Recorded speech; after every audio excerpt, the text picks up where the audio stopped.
Olá, boa noite. O jornalismo da Record TV abre espaço agora para as eleições 2018. A partir de hoje e pelas próximas 2 semanas, sempre neste horário, pode anotar aí, 7 da noite. Nós vamos receber os principais candidatos à presidência para uma série de entrevistas. E como sempre aconteceu em todas as eleições, o nosso compromisso é com a informação de qualidade. Nós queremos ajudar você, eleitor, na escolha que vai determinar com certeza como é que serão os próximos 4 anos no Brasil. Comigo está a repórter especial do Jornal da Record em Brasília, Cristina Lemos, que atua na cobertura política há mais de 30 anos. E nós começamos recebendo hoje o candidato do PSL, Jair Bolsonaro. Candidato, as entrevistas têm sempre duração de 15 minutos e depois nós temos mais 1 minuto para suas considerações finais. Seja muito bem-vindo, boa noite para o senhor. Muito obrigado pela oportunidade, espero poder atender não só vocês, bem como quem está do outro lado da tela. Eu começo falando sobre a situação dramática que vive o Brasil em relação à crise econômica e de condições. São 13 milhões de desempregados nesse momento. Boa parte deles, ou uma parte deles, em situação de vulnerabilidade que os leva para a rua. Só na cidade de São Paulo são quase 30 mil moradores de rua. Se o senhor for para o Rio de Janeiro, esse número praticamente dobra. Qual é a sua proposta concreta para enfrentar esse problema? Inclusive, isso leva também à violência, ok? Então, essa questão de emprego nos preocupa e muito. O emprego em primeiro lugar. Agora, hoje em dia, para ser patrão também, não é fácil no Brasil. Você tem que desburocratizar muita coisa, desregulamentar, desonerar a folha de pagamento, investir pesado na educação, porque o objetivo final da educação é formar bons profissionais na ponta da linha. Então, basicamente, é isso que nós precisamos no Brasil. Como? É desburocratizando, é desregulamentando, fazendo com que a classe produtiva empregue gente com segurança. Temos uma segurança jurídica também no nosso país. Quando você vai para o campo, que enfrenta o mesmo problema, o produtor rural não tem segurança jurídica. Aqui também, na cidade, então você precisa disso. No Rio de Janeiro, há 2 anos, fechou-se na Barra da Tijuca mais de 400 estabelecimentos comerciais, basicamente por causa da insegurança. Então, o trabalho vem por aí. E outra coisa, né? O Brasil tem uma dívida enorme, monstruosa. E muitas vezes a gente fica preocupado como é que nós vamos sair dela, porque isso atrapalha também em investimento em nosso Brasil. Então, temos pessoas profissionais, capacitadas, que vão conduzir essa política que na ponta da linha surja o emprego. E com o emprego, você resolve uma série de problemas por tabela. Lembrando, deputado, que a pergunta foi sobre moradores de rua. Miséria extrema. 30 mil moradores de rua em São Paulo, Rio de Janeiro, mais que o dobro disso. O senhor chegando na presidência da República, o senhor tem um plano para resolver a curto prazo, a médio prazo, essa situação da miserabilidade? Olha, você pode procurar ajuda em vários locais. O governo não tem uma varinha mágica para resolver essa quantidade enorme de problemas. Quando você fala em moradores de rua, tem uma parte considerável que está no mundo das drogas. Você não vai resolver isso de uma hora para outra. Eu vejo, por exemplo, o trabalho maravilhoso que as igrejas fazem pelo Brasil, né? Em especial igrejas evangélicas. É apoiá-los, é pedir ajuda para buscar solução para isso daí. Morador de rua também. Nós devemos jogar pesado num projeto de planejamento familiar. A gente vê. Especial mulheres, me desculpa, né? Quem engravida suas mulheres, obviamente, tá certo? Mas uma mulher que tem uma penca, mas o homem é mais irresponsável nessa questão, e morando em rua, a gente sabe disso, né? É uma penca de filhos, está grávida novamente. A responsabilidade para as mulheres? Não, negativo. Eu estou falando que quem engravida são as mulheres, meu Deus do céu. Não sozinha. É difícil você falar qualquer coisa do Brasil, vem o politicamente correto em cima da gente. Estou falando uma realidade aqui. Então você tem que oferecer a essas mulheres métodos contraceptivos, até porque essa população não cresça. E que geralmente, uma criança gerada nessas condições, a tendência é ser o que os pais são. Então é jogar pesado nessa questão. Casas de abrigos. Agora, você tem problema na legislação também. Muitas vezes você não consegue recolher para essas casas de abrigo porque a justiça lhes dá o direito de ir e vir rapidamente, em menos de 24 horas, estão na rua novamente. A ideia, candidato, talvez aqui também seja aprofundar um pouco as suas propostas, porque o diagnóstico parece um tanto quanto raso. A burocracia é um problema, desregulamentação de alguns setores. A questão é como fazer. Mas deixa eu avançar, o senhor já citou a questão da criminalidade, também na esteira da desigualdade social. O senhor está no 7º mandato como parlamentar, deputado federal pelo Rio de Janeiro, um lugar que vive uma crise gigantesca de segurança pública, tanto que está com intervenção federal. O seu eleitor senador médio pode vir a dizer que não sabe o que o senhor fez, de fato, para combater essa crise na segurança pública ao longo dos últimos 28 anos. Como é que o senhor pode querer resolver o problema da segurança no país inteiro, se o senhor não tem um exemplo concreto no Rio? A segurança dentro do Estado compete ao respectivo governador. Eu nunca fiz parte de equipe de governador nenhum no Rio de Janeiro, até que se tivesse participar de alguns, com toda certeza estaria preso. As emendas parlamentares minhas, muitas delas são voltadas para as Forças Armadas, que é a minha origem. Na verdade, são 7 milhões por ano que eu tenho a liberdade para botar aqui, lá, colar. Agora, tenho dezenas de projetos de lei que visam combater a questão da insegurança. Por exemplo, copiando os Estados Unidos, a lei dos 3 crimes. Lá são 25 anos após o elemento cometer o 3º crime, que sejam 3 furtos. A minha proposta aqui é passar para 10 anos, é jogar pesado no tocante à progressão de pena. Não podemos continuar vivendo com saidões. Eu não tenho pena desse tipo de gente. Eu acho que tem que ter um tratamento até digno dentro do presídio, buscar recuperação, porque a gente sabe quem é indigno atualmente. Nós sabemos quem é indigno, tá? Buscar recuperação. Mas isso não é fácil. A própria Constituição está nas cláusulas pétreas, um apenado, né? Para ele é proibido o trabalho forçado. Você não pode forçar o elemento a trabalhar. Tá? Então tem muita coisa que você tem que tratar dessa área. Tem o projeto, sim, só que eu sempre fui o patinho feio dentro da Câmara. Nunca tive a simpatia, em especial do último governo PT, 13 anos, para aprovar qualquer projeto de minha iniciativa. Deputado, o senhor me permite só colocar o senhor diante de algumas declarações que o senhor fez, só para refrescar a sua memória e a do nosso telespectador. Algumas um tanto quanto polêmicas. Por exemplo, fui num quilombo e o afrodescendente mais leve lá pesava 7 arrobas. Nem para procriar ele serve mais. Outra.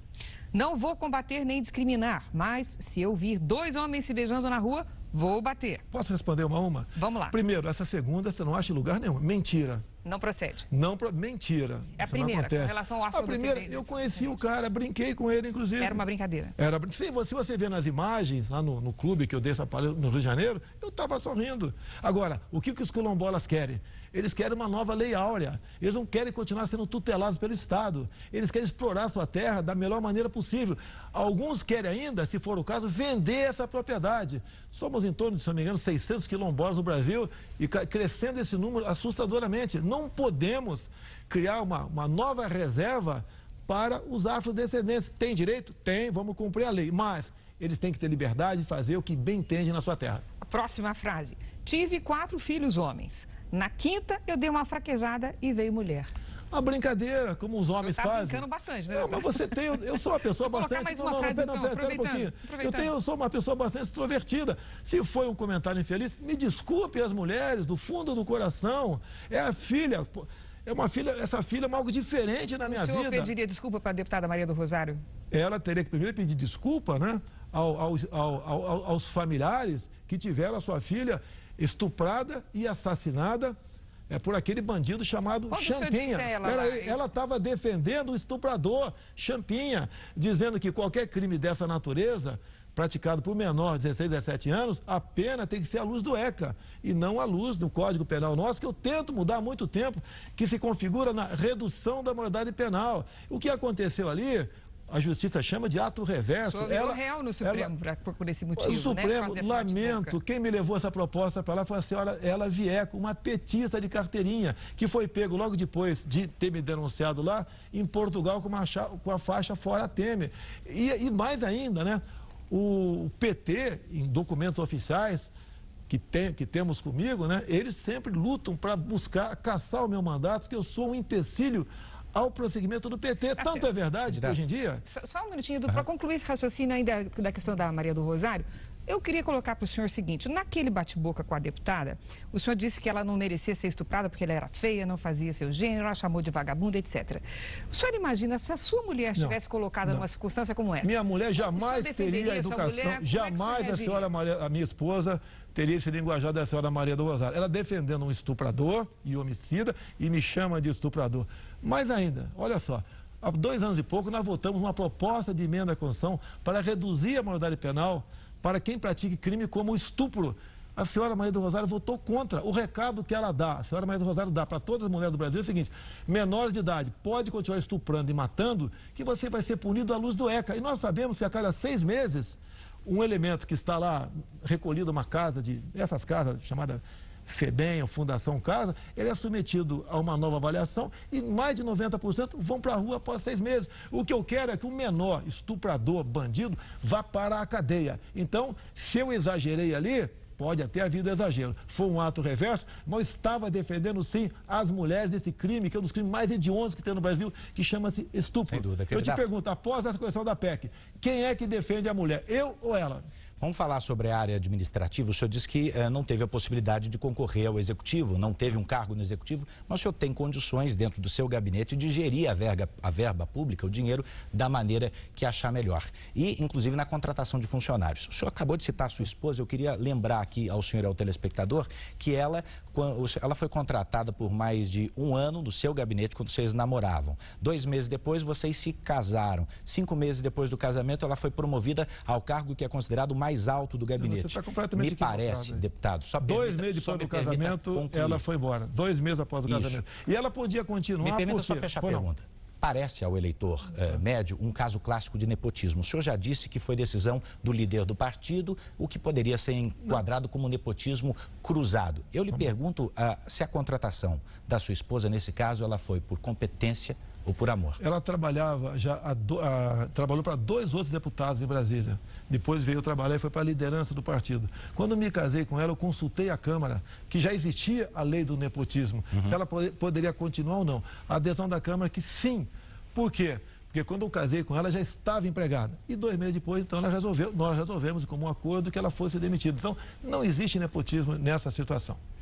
A propósito de Agora, logicamente, com o amor se faz presente. Eu não vou te dizer que não.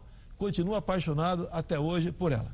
A propósito dessa questão de demitir funcionário, etc., o senhor considera que o fato de o senhor ter demitido a Val é uma satisfação pública satisfatória para a suposta funcionária fantasma que o senhor mantinha? Primeiramente, né? Você não pode falar em fantasma. Pela primeira vez, coisa rara ser questionado sobre isso. Tudo começou no dia 10 de janeiro desse ano, quando a Folha de São Paulo, um casal de repórteres, teve na Vila Histórica de Mambucaba, a 40 quilômetros de Angra dos Reis, e no dia seguinte publicou que pegaram uma fantasma minha lá. Só que você pega o boletim administrativo da Câmara, tá? De 19 de dezembro do ano passado.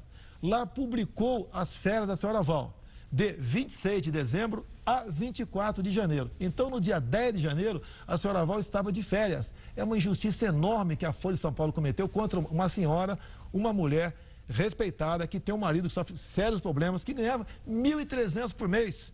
Chamar fantasma alguém que ganha R$ 1.300 por mês e numa época de férias, isso é perseguição da Folha de São Paulo para comigo, que eles não se cansam de passar vergonha comigo. Vamos na próxima questão. O senhor já falou em auditar, em fazer uma auditoria no Bolsa Família. Eu gostaria de saber a sua opinião, a sua avaliação sobre esse programa e se o senhor considera que o número de beneficiários é exagerado. Olha só, o programa tem que ser mantido, tá? Eu tive uma experiência junto com um ex-prefeito da cidade de Marau, Rio Grande do Sul. Ele fez uma auditoria no seu município. Números aproximados. 1/3 era fraude. O pessoal pediu para sair para evitar responder um processo. Por quê? Ele era uma pessoa, desculpa aqui, como nós.